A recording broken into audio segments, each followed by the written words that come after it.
Sejumlah makam Belanda di wilayah Kecamatan Cisarua, Kabupaten Bogor menghadirkan cerita menarik sisi lain Bogor. Potret menarik dari masa lalu terlihat di kawasan wisata Puncak Bogor, pemirsa. Pemakaman Belanda tersebut tersembunyi di belakang warung di Kelurahan Cisarua, yang sekaligus menjadi saksi bisu kisah-kisah yang belum terungkap. Untuk informasi terkait kisah makam Belanda di wilayah Kecamatan Cisarua ini, saat ini kita telah tersambung bersama rekan Wahyu Topami, wartawan Tribun News Bogor yang akan melaporkannya untuk Anda.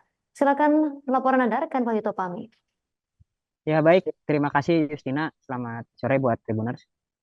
Di kawasan wisata Puncak Bogor, memang terdapat banyak sekali makam-makam Belanda yang sudah ada sejak era kolonialisme. Namun salah satu makam Belanda yang sangat menarik dan dapat ditemukan ialah di Kelurahan Cisarua yang berlokasi di pemukiman padat penduduk di Kelurahan Cisarua, tepat di belakang warung jalan menuju kantor BMKG. Nah, makam tersebut menurut keterangan dari warga sekitar, termasuk pemilik warung yang diketahui bernama Pipih, menjelaskan kalau dulunya makam tersebut ada sekitar 12 hingga 14 makam. Namun saat ini yang terlihat hanya 8 makam saja. Dari ke-8 makam tersebut, bangunannya memiliki pondasi yang berbeda-beda. Di antaranya ada yang berbentuk balok hingga masih dikelilingi oleh pagar besi, dan yang paling mencuri perhatian bagi warga sekitar ialah makam yang di atasnya terdapat 2 patung anak perempuan yang saling berpelukan. Dari cerita-cerita yang berkembang di lingkungan masyarakat, makam tersebut memiliki kisah mistis yang hingga saat ini masih bertahan.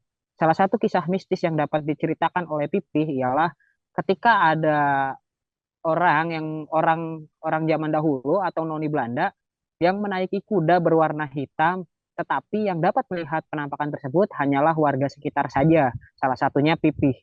Selain itu, ada juga cerita menarik lainnya, yakni seorang ibu-ibu yang menitipkan gerobak jualannya di sekitar makam tersebut.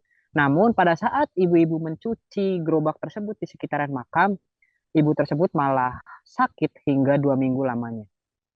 Di sela-sela rasa sakit ibu tersebut, Pipih menceritakan kalau ibu itu yang sakit akibat menaruh makam di situ pernah kerasukan dan ngomong menggunakan bahasa Belanda yang mengakibatkan banyak warga yang menolong ibu tersebut tidak mengerti apa yang dikatakan oleh si ibu yang kerasukan tersebut. Selain itu, makam tersebut pun punya cerita lain, yakni salah satunya ketika warga sekitar ada yang bermain di sekitaran makam tersebut dan menyalakan petasan hingga membuat potongan marmer dari patung 2 anak perempuan yang saling berpelukan itu pecah. Kemudian anak tersebut yang bermain petasan sakit dan alhamdulillah bisa disembuhkan selama 2 minggu. Hingga saat ini makam tersebut masih menjadi cerita rakyat yang diwariskan secara turun-temurun mengenai cerita mistisnya. Mengenai sejarahnya sendiri, hingga saat ini pantauan di lapangan belum ada yang bisa menceritakan makam tersebut milik siapa. Namun dari prasasti atau dari nisannya dituliskan bahwa makam tersebut usianya lebih dari 100 tahun. Meskipun terlihat tak terawat, makam tersebut seyogianya sejatinya memang masih dirawat oleh warga sekitar, mulai dari membersihkan rumput liar hingga sampah-sampah yang berada di lingkungan makam tersebut. Tetapi dari ke-8 makam juga memang ada beberapa makam yang memang nisannya sudah tidak terbaca. Itu saja yang dapat saya laporkan dari kawasan wisata Puncak Bogor. Justina, saya kembalikan lagi ke studio.